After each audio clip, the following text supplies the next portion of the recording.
오늘 말씀은 레위기 5장 14절부터 6장 7절까지 말씀입니다.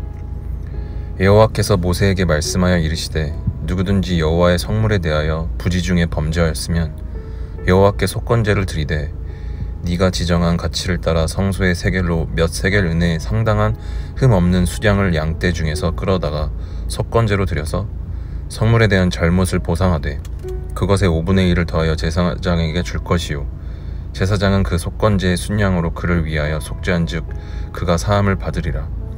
만일 누구든지 여호와의 계명 중에 하나를 부지 중에 범하여도 허물이라 벌을 당할 것이니 그는 네가 지정한 가치대로 양떼 중 흠없는 숫양을 속건제물로 제사장에게로 가져갈 것이요 제사장은 그가 부지 중에 범죄한 허물을 위하여 속죄한즉 그가 사함을 받으리라. 이는 속건제니 그가 여호와 앞에 참으로 잘못을 저질렀음이니라.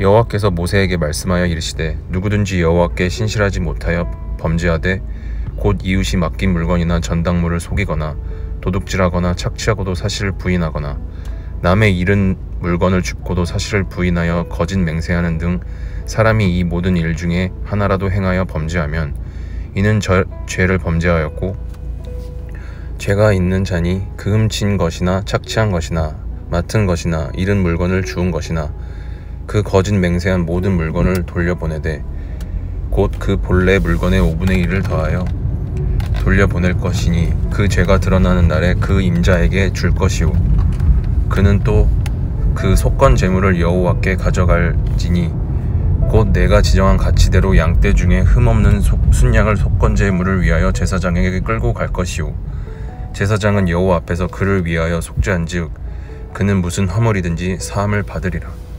아멘. 속죄제에 대한 규례에 이어서 속건제 규례가 나옵니다. 속건제는 범죄로 인해서 일종의 손해를 입히고 관계가 깨어졌을 때 회복을 위해 드리는 제사입니다. 특히 속건제를 지칭하는 히브리어 표현은 손실을 배상하는 의미를 내포하고 있는데요. 그래서 속건제를 다른 말로는 배상제라고도 부릅니다. 배상을 해야 하는 대상은 하나님과 이웃으로 나누어 볼 수 있습니다. 속건제를 통해서 하나님은 어떤 분이시며 우리는 어떤 연약함을 지니고 있는지, 우리의 죄로 인한 결과는 어떻게 회복될 수 있는지 함께 살펴보겠습니다. 먼저 하나님은 그분의 백성에게 어떤 분이실까요? 속건제를 바치는 첫 번째 경우는 여호와의 성물에 대해서 범죄한 때라고 말합니다. 하나님께 드릴 봉헌물에 실수로 손해를 가하는 행동을 가리킵니다. 여기서 성물은 대체로 11조를 비롯하여 우리 소유로 바치는 예물들입니다. 즉 성물을 바친다는 소리는 하나님께서 주신 것이라는 그러한 고백을 담고 있습니다. 사실 우리가 가진 것은 하나님께로부터 오지 않은 게 하나도 없습니다. 우리의 몸과 생명, 부모님을 통해서 태어났지만 창조주 하나님이 우리를 지으셨기 때문에 얻은 것입니다. 우리가 먹고 입고 누리며 살아가는 모든 환경 역시 하나님께서 보이지 않는 손길로 돌보신 결과입니다. 우리가 얻은 물질, 우리의 소유 모두 하나님 주신 것입니다.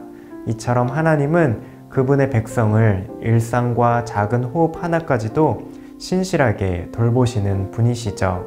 하지만 우리는 신실하신 하나님께 너무 자주 신실하지 못한 연약한 자들입니다. 먼저 6장 2절을 함께 보실까요? 누구든지 여호와께 신실하지 못하여 범죄하되 곧 이웃이 맡긴 물건이나 전당물을 속이거나 도둑질하거나 착취하고도 사실을 부인하거나. 이웃의 소유에 손해를 입히는 행동, 이것은 여호와께 신실하지 못하였기 때문이라고 말합니다. 특히 3절에서는 이웃에게 손해를 입히고도 여호와의 이름으로 그런 적 없다 맹세하기까지 하는 모습이 나오는데요. 신실하신 하나님께 신실하지 못하여 이웃에게 손해를 끼치는 것 우리가 살펴볼 수 있습니다.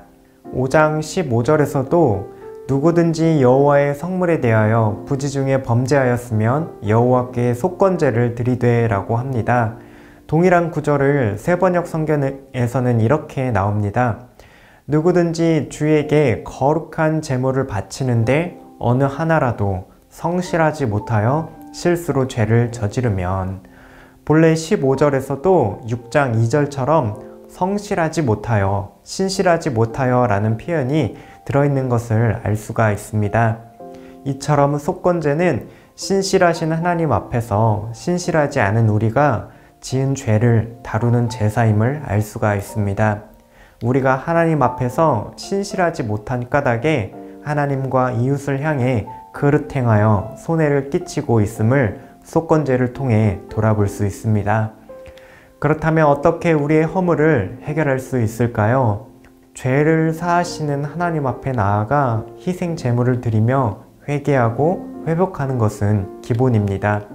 즉 우리의 잘못을 인정하고 하나님 앞으로 나아가는 것에서 이 회복이 시작되는 것을 알 수 있습니다. 여기에 더해서 속건제는 특별히 구체적인 피해에 배상을 하는 것까지 이르러야 한다고 말합니다. 16절입니다. 성물에 대한 잘못을 보상하되 그것의 5분의 1을 더하여 제사장에게 줄 것이요. 성물에 대하여 5분의 1, 곧 20%를 배상하도록 합니다. 이웃에 대한 것도 마찬가지입니다. 6장 5절입니다. 그 거짓 맹세한 모든 물건을 돌려보내되 곧 그 본래 물건의 5분의 1을 더하여 돌려보낼 것이니 그 죄가 드러나는 날에 그 임자에게 줄 것이요. 이처럼 5분의 1, 20%를 더 배상하는 것이 의미하는 바가 무엇일까요? 피해에 대하여 말뿐만 아니라 진정성 있게 책임감을 가지고 행동하도록 그 중심과 행동이 모두 거룩한 하나님의 백성 되어야 한다는 그러한 교훈을 뜻합니다. 우리는 하나님과 사람 앞에서 신실하게 살아가야 하는 하나님의 백성입니다. 하나님이 먼저 나와 이웃을 향해 신실하게 행하셨습니다. 이 세상 모든 만물을 붙드시며 우리의 삶을 보호하시고 주관하십니다. 우리는 신실하신 하나님께 우리의 시간을 드리고 인생을 드리고 물질도 드리며 모든 것이 하나님 주신 하나님의 것이라고 고백합니다. 하지만 우리는 때로 알지 못하는 순간에 우리의 시간, 우리의 물질, 인생 등등 이 모든 것들이 우리의 것이라고 여기는 연약한 자들입니다. 그럴 때 우리가 드릴 수 있는 속건제는 무엇인가요? 먼저 하나님께 나아와 회개하며 우리의 모든 삶, 모든 것, 모든 중심을 하나님께 다시 올려드릴 수 있어야 합니다. 또한 우리가 이웃의 소유에 손해를 끼친 것이 있다면 하나님과 사람 앞에서 책임감 있는 모습으로 배상하고 회복을 위해 힘써야 할 것입니다. 이것이 신실한 하나님이 베푸신 은혜를 따라서 신실하게 살아가는 하나님 나라 백성의 모습입니다. 오늘도 신실하신 하나님 앞에서 하나님과 이웃에게 신실하게 반응하며 살아가는 청년가족 되시면 좋겠습니다. 함께 기도하시겠습니다. 신실하신 하나님께서 우리에게 주신 은혜를 따라 신실하게 살아가게 하옵소서. 우리가 이웃에게 손해를 끼쳤을 때에 진실하게 인정하고 책임감 있게 행동하는 하나님 나라 백성 되게 하옵소서.